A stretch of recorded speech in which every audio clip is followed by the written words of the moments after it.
All right, hey guys.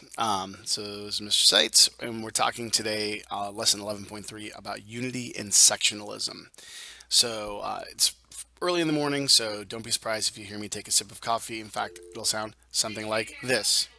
Oh, and then there's announcements. So once again, the coffee sounds like this. Make that sound every time. All right. So today we're talking about our unity on one hand, but then sectionalism in another, and they seem like two opposites. But our country was at one point unified in certain ideas about the way we wanted to go about the world. But then we were also divided, and we've talked about this multiple times based on section. We talked about this when we had the colonies, the New England colonies, middle colonies, and the southern colonies all kind of had their own identity in the way they did things.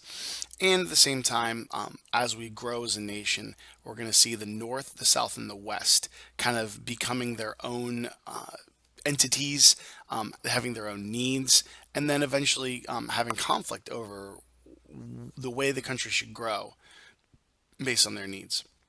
So we're going to answer questions like, how did the country change after the War of 1812? What were the three distinct sections of the country and who were their leaders? How did the United States define its role in the Americas? When I say the Americas, I mean all of the Americas. We mean North America, South America, the islands off the America, basically this entire hemisphere. So everything on this side of the world, from the tip of Canada to the southern part of Argentina, and Chile, which is the bottom of South America, if you didn't know, what is our role there as the United States? And then finally, why did Spain finally give Florida to the United States? Because that was kind of a contested thing for a while. So here we go. Pause this if you need to finish the questions. Okay, national unity.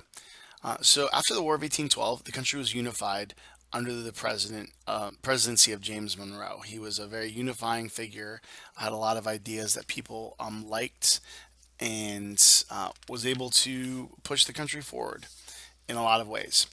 Um, James Madison, when he left, he expressed that America's growing nationalism or strong loyalty to the nation was a good thing.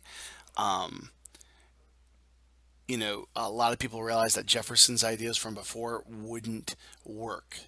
He wanted a limited small government, and we realized that, hey, we need to grow our federal government. So,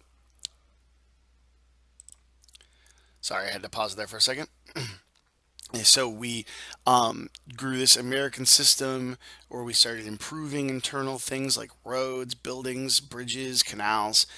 We grew a second bank where we had Jefferson had closed the bank, but a lot of people realized that that wasn't going to work for a lot of the states. They weren't doing things well. Prices were rising, inflation was rising, so we opened the second bank of the United States in order to take care of that in a lot of ways Hamilton would have. Uh, yeah, but then eventually we started seeing competition from Britain, challenging our economy, and so a lot of things were going on. Uh, but then quickly after Monroe, obviously we start seeing sectionalism. So in the early 1800s, three distinct sections developed in the United States: the North, the South, and the West. They were led in Congress by Daniel Webster in the North, John C. Calhoun in the South, and Henry Clay in the West. And these are all congressmen who just were the de facto leaders of these areas.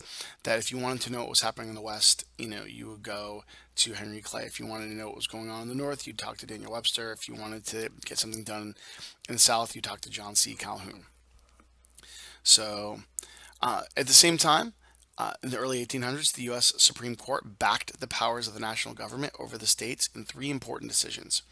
So I'm not going to get too deep into these because we may talk about them later. But let me turn in the text here. These are ones we've already talked about. Two of them, McCulloch versus Maryland. The basically Maryland was trying to tax the bank. You couldn't do that. Uh, and so they said, no, the states can't tax the federal government.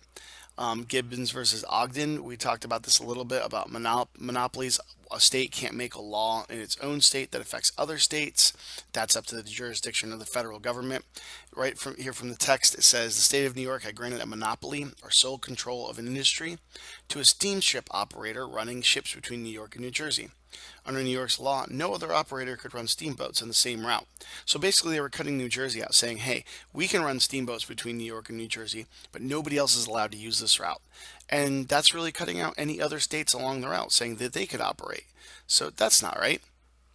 So uh, in the end, Congress basically said, no, you can't do that, and the Supreme Court upheld that.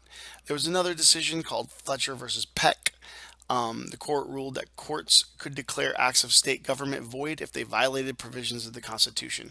Basically, another way to uphold the Constitution. So the U.S. Supreme Court was still very much establishing their ideas of power. The Missouri Compromise. Okay, that's something I'm actually going to do. There's a little video afterwards, but we're going to talk about that a lot. Basically, a lot of compromises along the way as new states came in, really dealing with the whole idea of slave states versus free states. But this allowed Maine to enter as the Union as a free state and Missouri to enter as a slave state. Basically, and the video will kind of get into this that you're going to watch. It's a Ed Puzzle video from Google Classroom. You, you know, if a slave state was going to come in, a free state had to come in every single time. They wanted to keep it as balanced as possible. So if a free state was going to come in, another state had to be admitted as a slave. So many states got upheld for a long period of time just because they wanted to be one particular type of state and there wasn't another state ready to enter the Union. They had to wait until there was another state that was opposite of them ready to enter. But again, you're going to watch a video on that in a little bit. If you need to, go ahead and pause this and then, you know the drill. Play when you're ready.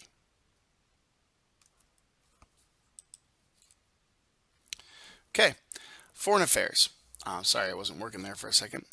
Louisiana Purchase, we've already talked about this a bunch, and you just did a formative on it. Double the size of the United States.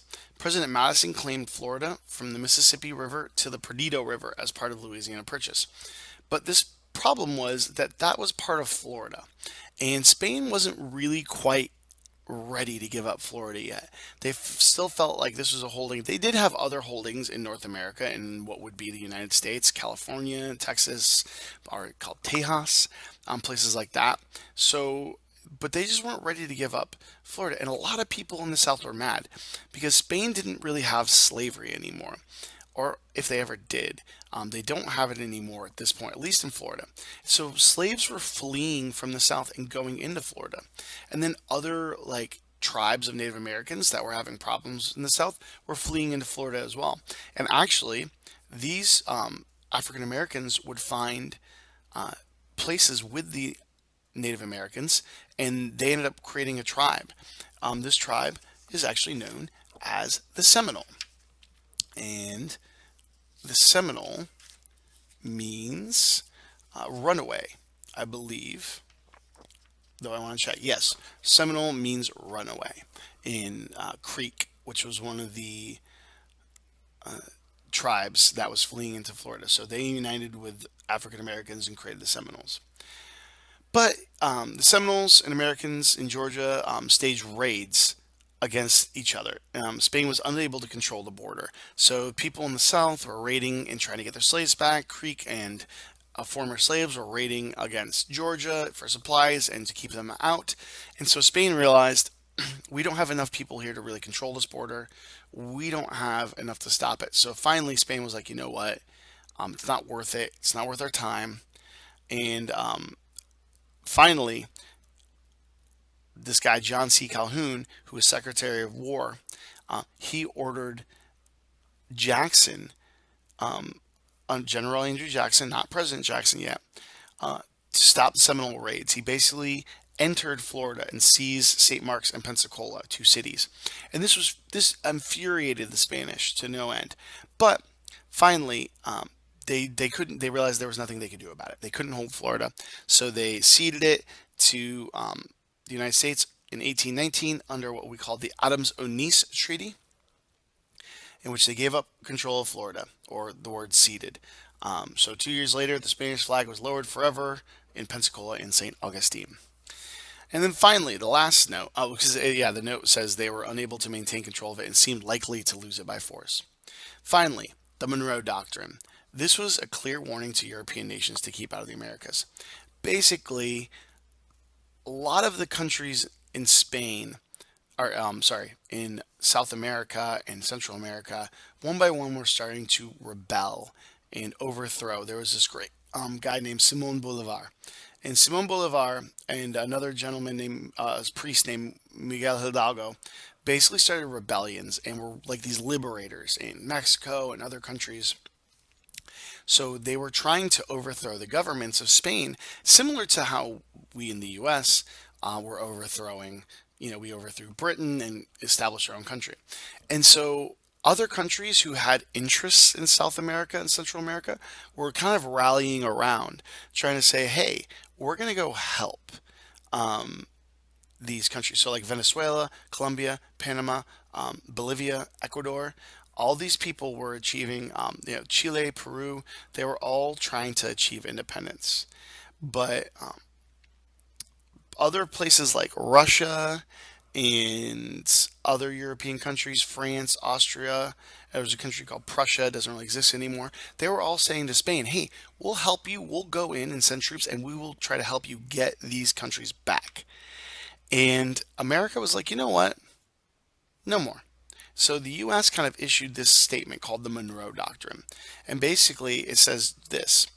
Um, the statement said North and South America are henceforth not to be considered as subjects for future colonization by any European powers.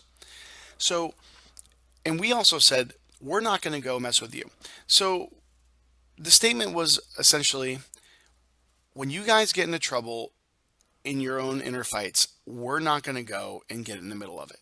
If you need help with something, come talk to us. But beyond that, we're not going to force ourselves into any of your conflicts. In the same way, if we have conflicts here, rebellions, revolutions, things like that, we're asking you to step aside and let us deal with it over here. Spain can figure their stuff out here in Central and South America. We can figure our stuff up here in North America. Britain's already up there in Canada. They can stay. We have some form of peace going on. But nobody's going to come over here anymore and try to colonize. Off limits. North and South America are officially off limits. That's what the Monroe Doctrine stated. It was a clear warning to European nations to keep out of the Americas. No more. No more coming over. No more taking land. All the land is claimed now. Goodbye. Have a nice day. All right, so that's it for the notes. I know I kind of went on for a little while about some of the things, but there's a lot of information here. It's very important. So there's going to be some activities here afterwards that you need to complete, including a fill in the blank and at least a video. I'm not sure if I'm going to add anything else, but go make sure you go into the Nearpod now and complete all those activities. All right.